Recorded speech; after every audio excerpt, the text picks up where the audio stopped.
নয়াদিল্লির জাহাঙ্গীরপুরী কিংবা উত্তরপ্রদেশের কোনো এক ধুলোমলিন গলি, প্রচণ্ড রোদে পুড়ে যাওয়া এক বৃদ্ধ মুসলমান রিকশাচালক ফুটপাতে বসে আছেন। তার কপালের একপাশ দিয়ে রক্তের সরু একটা রেখা গাল বেয়ে নিচে নামছে। কিছুক্ষণ আগেই উগ্রবাদী একটি রাজনৈতিক দলের মিছিল থেকে বিনা প্ররোচনায় তাকে মারধর করা হয়েছে। তার অপরাধ, তার নাম এবং তার ধর্ম। তার রিকশাটি ভেঙে চুরমার করে দেওয়া হয়েছে, যা ছিল তার পরিবারের আহার জোগাড় করার একমাত্র সম্বল। পাশ দিয়ে যাওয়ার সময় এক বিদেশি সাংবাদিক দৃশ্যটি দেখে থমকে দাঁড়ালেন। তিনি পকেট থেকে রেকর্ডার বের করে বৃদ্ধের মুখের সামনে ধরলেন। সাংবাদিকটি হয়তো আশা করেছিলেন এই নির্যাতিত নিষ্পেষিত মানুষটি এখন ক্ষোভে ফেটে পড়বেন। তিনি হয়তো ভারতের রাষ্ট্রযন্ত্র, ভারতের সরকার এবং ভারতের বিরুদ্ধে বিষোদাগার করবেন। সাংবাদিক প্রশ্ন করলেন, আপনাদের উপর এত অত্যাচার হচ্ছে, আপনাদের দ্বিতীয় শ্রেণীর নাগরিক করে রাখা হয়েছে, আপনি কি এই দেশকে ঘৃণা করেন না? বৃদ্ধ মানুষটি তার ময়লা গামছা দিয়ে কপালের রক্তটা মুছলেন। তার চোখে এক অদ্ভুত শূন্যতা, কিন্তু পরক্ষণেই সেখানে জ্বলে উঠল এক অটুট আত্মসম্মানের আগুন। তিনি ভাঙা ভাঙা কিন্তু দৃঢ় কণ্ঠে বললেন, বাবুজি, সরকার আমাকে মারতে পারে, রাজনীতি আমাকে ভিখারি করতে পারে, কিন্তু এই দেশটা আমার, এই মাটি আমার বাপ দাদার। मैं হিন্দুস্তানি হো, আমি ভারতীয়। আমি আমার দেশের বিরুদ্ধে এক শব্দও বলবো না। বিদেশি সাংবাদিক স্তব্ধ হয়ে গেলেন। তিনি তার প্রশ্নের উত্তর পেয়ে গেছেন। ভারতের একজন নির্যাতিত, নিষ্পেষিত, সর্বশান্ত মুসলমান, যার পিঠ দেয়ালে ঠেকে গেছে, যার বাড়িঘর বুলডোজার দিয়ে গুঁড়িয়ে দেওয়া হয়েছে, সেও আন্তর্জাতিক ক্যামেরার সামনে দাঁড়িয়ে নিজের দেশের বিরুদ্ধে একটি শব্দ উচ্চারণ করে না। রাষ্ট্রের উপর তার হাজারো অভিমান থাকতে পারে, কিন্তু মাতৃভূমির প্রতি তার আনুগত্য হিমালয়ের মতো অটল।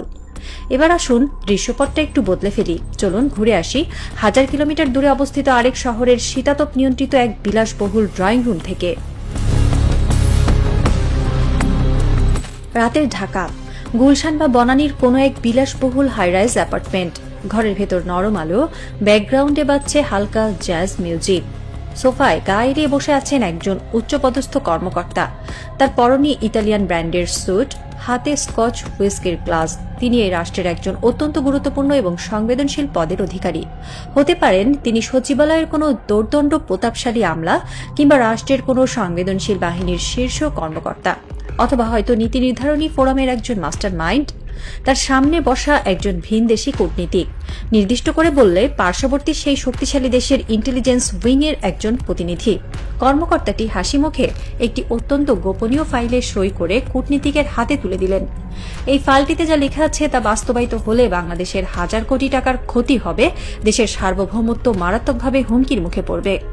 কিন্তু কর্মকর্তাটির সেদিকে কোনো ভ্রুক্ষেপ নেই। তিনি গ্লাসে চুমুক দিয়ে নিজের মাতৃভূমিকে নিয়ে তাচ্ছিল্য করে বললেন, আরে দাদা, এই দেশের মানুষদের নিয়ে কিচ্ছু হবে না, এরা সব অশিক্ষিত, ব্যাকওয়ার্ড। আপনারা যদি আমাদের গাইড না করেন, আপনারা যদি সাপোর্ট না দেন, তাহলে এই দেশটা তো একদিনেও চলবে না। We need your blessings.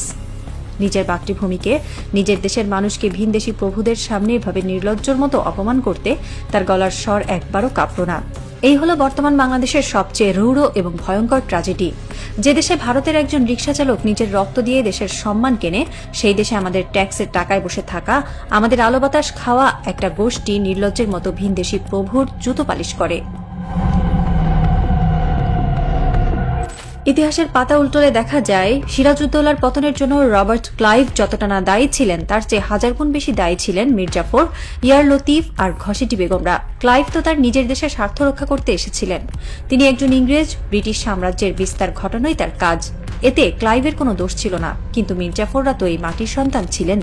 আজকের বাংলাদেশেও সেই মির্জাফরের ডিএনএ বহন করা মানুষের অভাব নেই। খুঁজলে দেখবেন বাংলাদেশের ঘরে ঘরে এমন কিছু মানুষের জন্ম হয়েছে যারা শুধু সুযোগের অপেক্ষায় থাকে কখন ভারতের হয়ে ওকালতি করবে।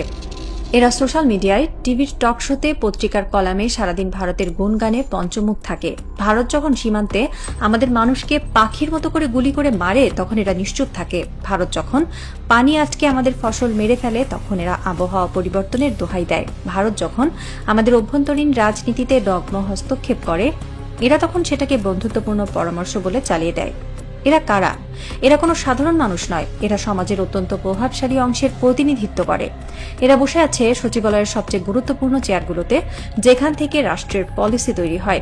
এরা বসে আছে রাষ্ট্রের সংবেদনশীল বাহিনীগুলোতে, যাদের হাতে দেশের নিরাপত্তার দায়িত্ব। এরা বসে আছে মিডিয়ার নিউজ রুমে, যেখান থেকে প্রতিদিন মানুষের মগজ ধোলাই করা হয়। এরা দেখতে আমাদের মতোই, এরা বাংলায় কথা বলে, ইলিশ মাছ দিয়ে ভাত খায়, পহেলা বৈশাখে পাঞ্জাবি পরে। কিন্তু এদের আসল আনুগত্য, এদের আসল কেবলা হলো নয়াদিল্লির সাউথ ব্লকে। এরা যখন রাতে ঘুমাতে যায় এরা স্বপ্ন দেখে দিল্লির। এদের ছেলেমেয়েরা পড়াশোনা করে বিদেশে, এদের ব্যাংক অ্যাকাউন্ট সুইস বা সিঙ্গাপুরে। বাংলাদেশ এদের কাছে শুধু একটি চারণভূমি, যেখান থেকে টাকা লুটে নিয়ে এরা ভিনদেশি প্রভুদের মনোরঞ্জন করে।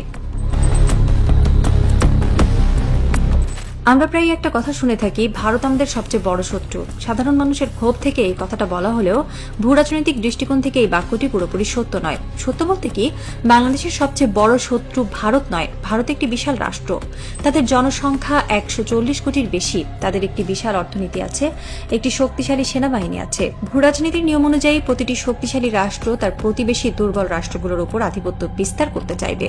ভারত চাইছে বাংলাদেশকে তাদের একটি স্যাটেলাইট স্টেট বা আজ্ঞাবহ রাষ্ট্র হিসেবে ব্যবহার করতে, যাতে তারা আমাদের বাজার দখল করতে পারে, আমাদের ট্রানজিট ব্যবহার করে নিজেদের উত্তর পূর্ব রাজ্যগুলোতে পৌঁছতে পারে এবং আমাদের ভূখণ্ডকে তাদের নিরাপত্তার ঢাল হিসেবে ব্যবহার করতে পারে। ভারত যা করছে তা তারা তাদের নিজেদের দেশের স্বার্থেই করছে। একজন ভারতীয় নীতি নির্ধারকদের জায়গা থেকে চিন্তা করলে এটি কোনো অপরাধ নয়, এটা হলো রিয়েল পলিটিক বা বাস্তব রাজনীতি। তারা তাদের দেশের প্রতি সৎ। কিন্তু সমস্যাটা কোথায়? সমস্যাটা হলো আমাদের ভেতরের লোকগুলোর। ভারত যখন আমাদের ঘরের দরজা ধাক্কা দেয়, তখন ভেতর থেকে যদি কেউ সেই দরজা খুলে না দেয়, তবে ভারতের সাধ্য নেই এই ঘরে ঢোকার। বাংলাদেশের আসল শত্রু, সবচেয়ে ভয়ঙ্কর এবং প্রাণঘাতী শত্রু হলো সেই সব ভারতীয় দালাল যারা ঘরের ভেতরে বসে দরজার সিটকিনিটা খুলে দেয়। শত্রুকে আমরা চিনতে পারি, শত্রুর ইউনিফর্ম আছে, শত্রুর একটি নির্দিষ্ট সীমানা আছে। আপনি জানেন যে বর্ডারের ওপরে দাঁড়িয়ে আছে সে আপনার শত্রু, আপনি তার দিকে বন্দুক তাক করে নিজেকে রক্ষা করতে পারেন। কিন্তু যে শত্রু আপনারই ইউনিফর্ম পরে আপনার পাশে দাঁড়িয়ে আছে, যে শত্রু আপনার সাথে একই টেবিলে বসে চা খাচ্ছে আর মুচকি হাসছে, তাকে আপনি কিভাবে চিনবেন? এই শ্বেত শুভ্র উচ্চশিক্ষিত কেতাদুরস্থ দালালরাই হলো এই রাষ্ট্রের পেটের ভেতর থাকা এক একটি ক্যান্সার। এরা কোনো গুলি খরচ না করেই একটি স্বাধীন রাষ্ট্রকে পঙ্গু করে দিতে পারে। কেন এরা এমন করে? কেন নিজের মাতৃভূমির সাথে বেইমানি করে? এর পেছনে কাজ করে এক গভীর মনস্তাত্ত্বিক দাসত্ব। এই দালালরা মনে মনে বিশ্বাস করে যে ভারত একটি সুপার পাওয়ার এবং ভারতের দালালি না করলে তাদের নিজেদের গদি বা চাকরি টিকবে না। তাদের ভেতরে কোনো আত্মমর্যাদা বোধ নেই। তারা হয়তো হাজার হাজার কোটি টাকার মালিক, তাদের হয়তো অনেক ক্ষমতা আছে, কিন্তু তাদের মেরুদণ্ডটা একটা কেঁচোর চেয়েও নরম। তারা ভারতের ইন্টেলিজেন্স অফিসারদের সামনে এমনভাবে কুঁকড়ে থাকে যেন তারা কোনো অপরাধী। তারা ভুলে যায় যে তারা একটি স্বাধীন দেশের প্রতিনিধিত্ব করছে। তারা ভুলে যায় যে 30 লাখ শহীদের বিনিময়ে এই দেশটা স্বাধীন হয়েছিল কারো দাসত্ব করার জন্য নয়। এই দালালরা শুধু রাষ্ট্রের ক্ষতি করছে না, এরা পুরো জাতির মনস্তত্ত্বকে বিষাক্ত করে তুলছে। এরা সাধারণ মানুষকে বোঝাতে চায় যে ভারতের সাথে আপোষ না করে আমাদের বাঁচার কোনো উপায় নেই। এরা আমাদের তরুণ প্রজন্মের মস্তিষ্ক থেকে আত্মসম্মান বোধ মুছে ফেলতে চায়।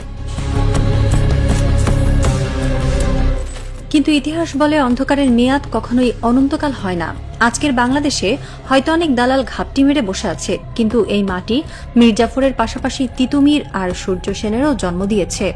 রাষ্ট্রের প্রতিটি স্তরে যেমন দালাল আছে, ঠিক তেমনি এমন কিছু নিঃশব্দ দেশপ্রেমিকও আছেন যারা এই দালালদের প্রতিটি গতিবিধি খুব নিবিড়ভাবে পর্যবেক্ষণ করছেন। সচিবালয়ের যে কর্মকর্তাটি রাতে ভিনদেশি কূটনীতিকের হাতে গোপন ফাইল তুলে দিচ্ছেন, তিনি হয়তো জানেন না যে তার ওই ড্রয়িং রুমের বাইরের রাস্তায় পার্ক করা একটি কালো রঙের সাধারণ গাড়িতে বসে কেউ একজন তার প্রতিটি মুভমেন্ট রেকর্ড করছে। যে পুলিশ বা গোয়েন্দা কর্মকর্তা দেশের চেয়ে ভিনদেশি প্রভুর ইন্টারেস্টকে বড় করে দেখছেন, তিনি হয়তো টেরই পাচ্ছেন না যে তার নিজের অফিসেই এমন একটি কাউন্টার ইন্টেলিজেন্স সেল কাজ শুরু করে দিয়েছে, যারা তার প্রতিটি ফোন কল, প্রতিটি ইমেইল এবং প্রতিটি আর্থিক লেনদেনের উপর নজর রাখছে। নতুন একটি ডিপ স্টেট বা দেশপ্রেমিক রাষ্ট্রযন্ত্র নীরবে তাদের কাজ শুরু করে দিয়েছে। এই ডিপ স্টেটের কোনো রাজনৈতিক রং নেই। এদের একমাত্র লক্ষ্য হল রাষ্ট্রের পেটের ভেতর থাকা ওই ক্যান্সারগুলোকে সমূলে উৎপাটন করা। তারা একটি ডকেট বা গোপন ফাইল তৈরি করছে। ফাইলটির নাম হয়তো অপারেশন মীর জাফর বা অন্য কিছু। এই ফাইলে লেখা হচ্ছে রাষ্ট্রের ভেতরে থাকা প্রতিটি দালালের নাম, তাদের ব্যাংক অ্যাকাউন্টের ডিটেলস, তাদের বিদেশে পাচার করা টাকার হিসাব এবং তাদের ভিনদেশি প্রভুদের সাথে করা প্রতিটি গোপন মিটিংয়ের ট্রান্সক্রিপ্ট। রাত গড়িয়ে ভোর হচ্ছে, শীতের সকালের কুয়াশা ভেদ করে সূর্য ওঠার প্রস্তুতি নিচ্ছে।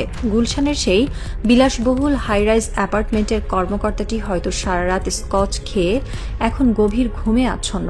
তার ঠোঁটে এখনো লেপ্টে আছে সেই তৃপ্তির হাসি। তিনি ভাবছেন তার পদমর্যাদা এবং তার ভিনদেশী প্রভুরা তাকে সবসময় রক্ষা করবে, কিন্তু তিনি জানেন না ঘড়ির কাঁটা উল্টো দিকে ঘোরা শুরু হয়ে গেছে। প্রধানমন্ত্রীর কার্যালয় বা রাষ্ট্রের সর্বোচ্চ নীতি নির্ধারণী ফোরামের টেবিলে আজ সকালেই সেই গোপন ডকেটটি পেশ করা হবে। রাষ্ট্রের ভেতরে খাপটি মেরে থাকা এই দালালদের শেকড় উপড়ে ফেলার জন্য একটি মাস্টার প্ল্যান ইতিমধ্যেই তৈরি হয়ে গেছে। একটি রাজনৈতিক এবং গোয়েন্দা থ্রিলারের ক্লাইম্যাক্স এখন তার চূড়ান্ত ফিনিশিং লাইনে দাঁড়িয়ে আছে। যে জাল এই দালালরা এতদিন ধরে বুনেছিল, আজ সেই জালেই তারা আটকা পড়তে যাচ্ছে। হয়তো আজ নয়তো কাল হঠাৎ করে একদিন সকালে আমরা শুনব সচিবালয়ের কোনো এক শীর্ষ আমলাকে তার অফিস থেকে গ্রেপ্তার করা হয়েছে। হয়তো শুনব রাষ্ট্রের কোনো এক সংবেদনশীল বাহিনীর দোর্দণ্ড প্রতাপশালী কর্মকর্তাকে রাতের অন্ধকারে তুলে নিয়ে যাওয়া হয়েছে কোনো এক গোপন সেলে। কেউ কোনো বিবৃতি দেবে না, কোনো পত্রিকা হয়তো ভেতরের আসল কারণ জানাতে পারবে না, কিন্তু রাষ্ট্রের পরিচ্ছন্নতা অভিযান চলবে নিঃশব্দে, গিলোচিনের মতো নির্মমভাবে। যাদের মেরুদণ্ড নেই, তাদের ক্ষমতা যতই থাকুক না কেন, পতনের সময় তারা একটা তেলাপোকার চেয়েও অসহায় হয়ে যায়। দালালরা এখন ঘুমোচ্ছে, কিন্তু তাদের দরজায় কড়া নাড়ার সময় ঘনিয়ে এসেছে। টিক টিক টিক ঘড়ির কাঁটা এগোচ্ছে, আর সেই সাথে রচিত হচ্ছে এক নতুন আত্মমর্যাদাশীল বাংলাদেশের ইতিহাস, যেখানে মীর জাফরদের জন্য কোনো ক্ষমা নেই, কোনো আশ্রয় নেই।